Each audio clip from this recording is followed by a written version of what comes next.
Halo semuanya, selamat datang di channel XTZ, channel yang secara khusus menyuguhkan alur cerita film-film misteri dari seluruh penjuru dunia.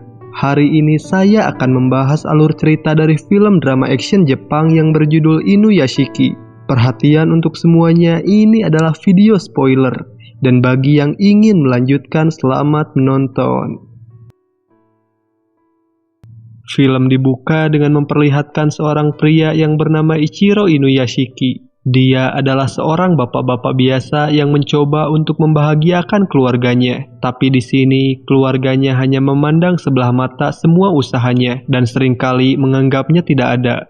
Baru-baru ini, Ichiro kemudian membeli rumah baru untuk masa depan keluarganya. Kedua anaknya yang bernama Mary dan Takashi terlihat senang karena melihat rumah besar yang mereka kira itu rumah barunya. Keduanya pun dengan semangat langsung masuk ke dalam rumah itu. Namun kemudian mereka pun diberitahu bahwa sebenarnya rumah mereka adalah rumah kecil yang berada di sampingnya. Faktanya, pemberian rumah itu adalah hal terbaik yang bisa dilakukan Ichiro dengan uang yang dia simpan selama bertahun-tahun. Tetapi anak-anaknya masih saja menuntut lebih terhadap Ichiro. Dalam upaya untuk mencairkan suasana, Ichiro kemudian memberitahu mereka bahwa dia baru saja membelikan makanan kesukaan anak-anaknya. Tetapi di sini terlihat bahwa Mary dan Takashi sangat tidak peduli dengan hal itu. Dan kemudian mereka pun langsung pergi bersama ibunya, meninggalkan Ichiro sendirian. Suatu hari Ichiro bekerja lembur dan pulang sangat larut malam. Di sebuah gang yang gelap, dia kemudian melihat sekelompok perampok yang sedang memukuli seseorang. Ichiro sempat berpikir untuk membantu pria tersebut, namun terlihat bahwa dia sangat ragu-ragu. Saat dia berbalik, entah bagaimana Mary langsung ada di hadapannya. Di sini Mary pun kemudian mengingatkannya bahwa Ichiro adalah seorang pengecut. Saat kembali ke rumah, Ichiro pun duduk di depan rumahnya sambil memikirkan semua masalah di kehidupannya. Tiba-tiba seekor anjing pun berjalan ke arahnya dengan sebuah kertas yang dikalungkan di leher anjing itu.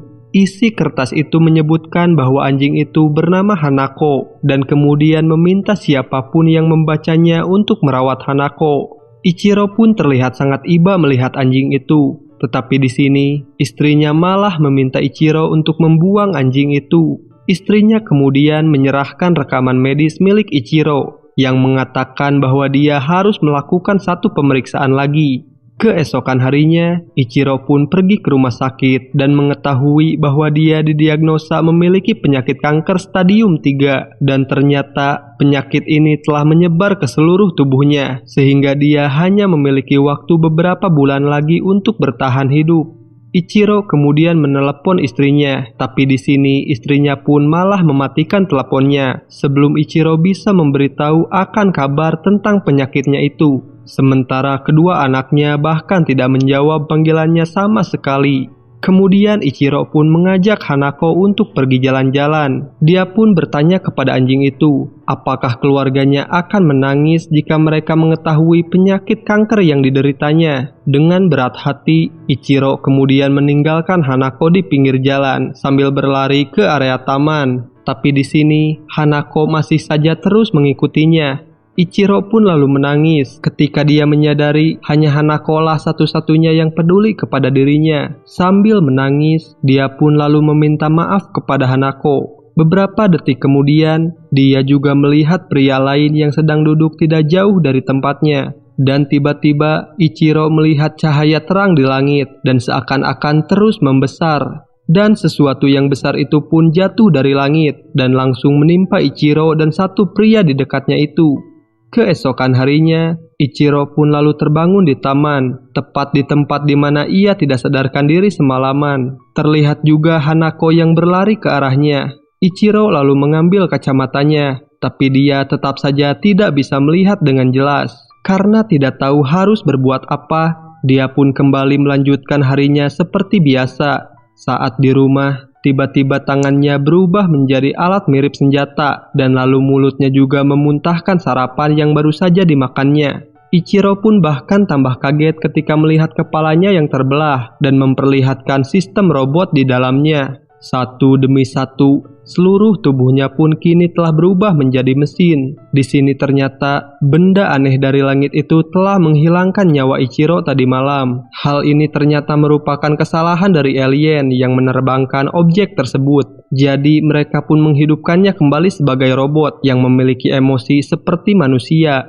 Ichiro pun kini memiliki kekuatan manusia super dan kekuatan mesin apapun yang ada di seluruh dunia. Kemudian kita diperkenalkan kepada seorang pria yang kemarin bersama Ichiro di area taman. Dia bernama Hiro. Dia juga mendapatkan kekuatan super yang sama. Hiro kemudian pergi ke rumah temannya yang bernama Naoyuki dan lalu menembak seekor burung menggunakan jarinya. Melihat hal itu, Naoyuki pun terkejut. Hiro lalu membawanya ke sebuah parkiran umum dan menunjukkan bagaimana dia bisa menggerakkan sebuah mobil hanya dengan menggunakan pikirannya. Naoyuki pun terlihat bingung dengan hal tersebut dan merasa seperti sedang di dalam mimpi. Sementara itu, Ichiro masih belum bisa menerima semua kenyataan itu. Pada suatu hari dalam perjalanan pulang, Ichiro pun melihat seekor merpati yang sedang sekarat di pinggir jalan. Saat Ichiro hendak mengambilnya, tangannya pun seketika langsung menyembuhkan burung itu. Burung itu pun langsung terbang menjauh. Saat itu, daya pendengarannya juga mulai meningkat. Ichiro pun langsung bisa mendengar seorang wanita yang sedang meminta tolong kepada seorang dokter untuk menyelamatkan nyawa anaknya.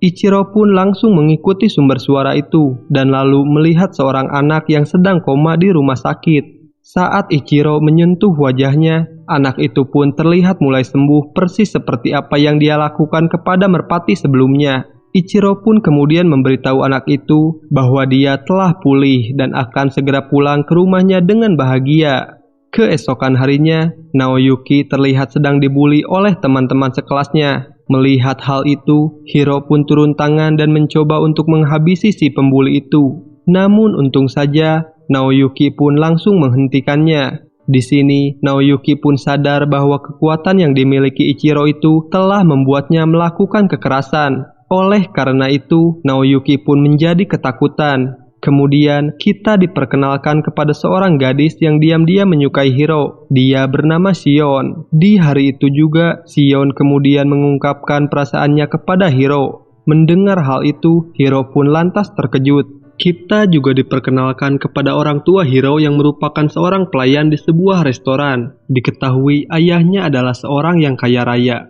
Tapi di sini ayahnya telah meninggalkan ibunya demi wanita lain.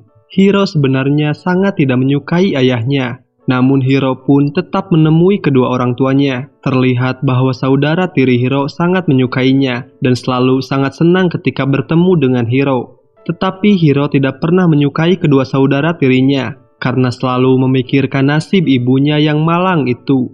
Ketika Hiro berjalan pulang ke rumahnya, daya pendengarannya pun kemudian menangkap suara kebahagiaan ayahnya bersama dengan keluarga barunya itu tanpa memikirkan nasib ibunya. Karena sudah muak dengan semua itu, Hiro pun kembali ke rumah ayahnya dan langsung menghabisi nyawa seluruh anggota keluarga itu. Saat Hiro sedang menggunakan kekuatannya untuk berbalas dendam, di sisi lain, Ichiro terlihat sedang menyembuhkan banyak anak di rumah sakit. Kemudian, pembunuhan yang dilakukan Hiro itu pun kini menjadi sebuah berita nasional. Karena tidak ada peluru yang ditemukan, Naoyuki pun lalu yakin bahwa Hiro lah dibalik aksi kejahatan tersebut. Saat Naoyuki dan Hiro bertemu, Hiro kemudian menawari Naoyuki dengan uang dalam jumlah yang cukup besar. Mereka berdua pun kemudian saling berdebat. Naoyuki tidak dapat mempercayai betapa mudahnya Hiro menghilangkan nyawa orang-orang yang tidak bersalah. Naoyuki juga berkata bahwa dia tidak ingin menjadi temannya lagi.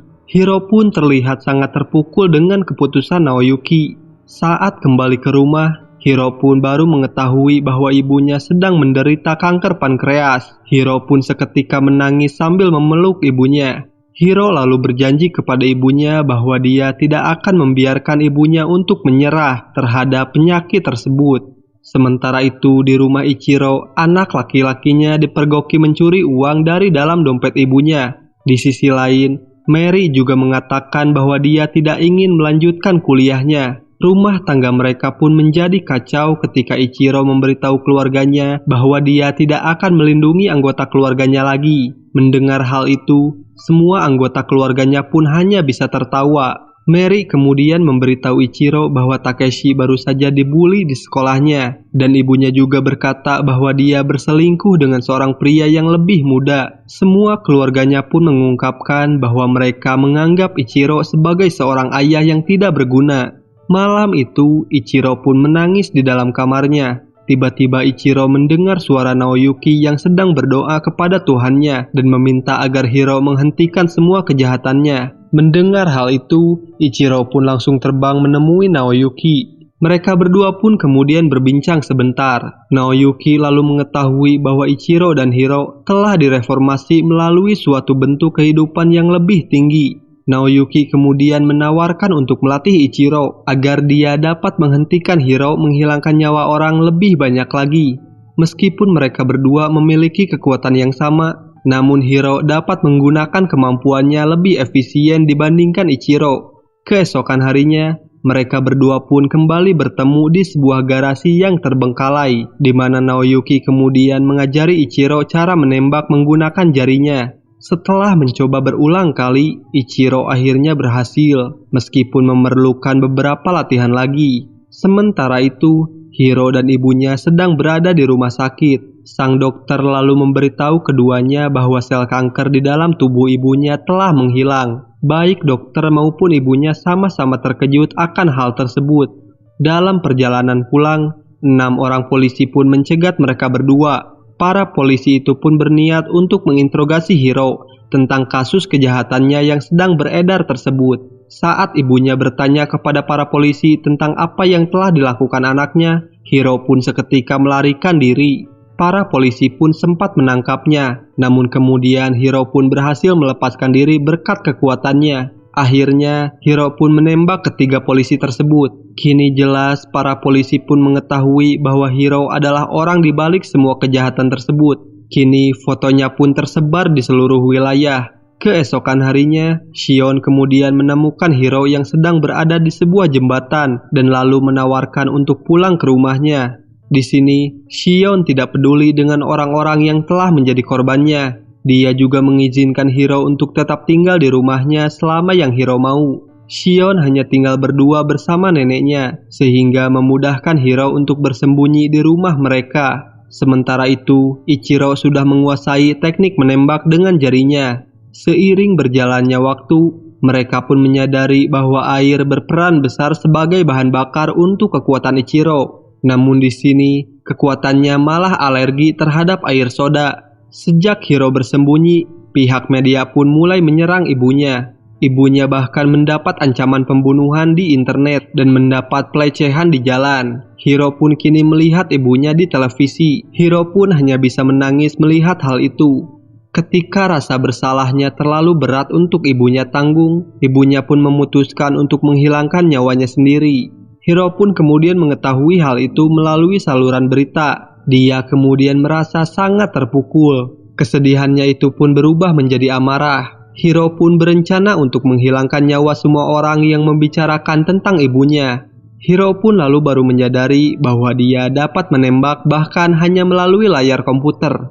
Dengan menggunakan internet, Hiro pun langsung memburu setiap orang yang berkomentar hal buruk tentang ibunya. Malam itu, Hiro kemudian menunjukkan lengan robotnya kepada Shion untuk membuktikan bahwa dia bukan lagi seorang manusia. Hiro kemudian membawa Shion untuk terbang di atas kota bersamanya. Saat sedang terbang di atas perkotaan, Hiro pun kemudian berjanji kepada Shion bahwa dia akan tetap berada di sampingnya untuk selamanya. Penghilangan nyawa massal ini kini semakin mengguncang seluruh negara dan membuat masyarakat menjadi ketakutan. 5 orang yang selamat dari percobaan penghilangan nyawa tersebut memberitahu para media bahwa mereka melihat Hiro di layar ponsel mereka sebelum mereka semua dibantai.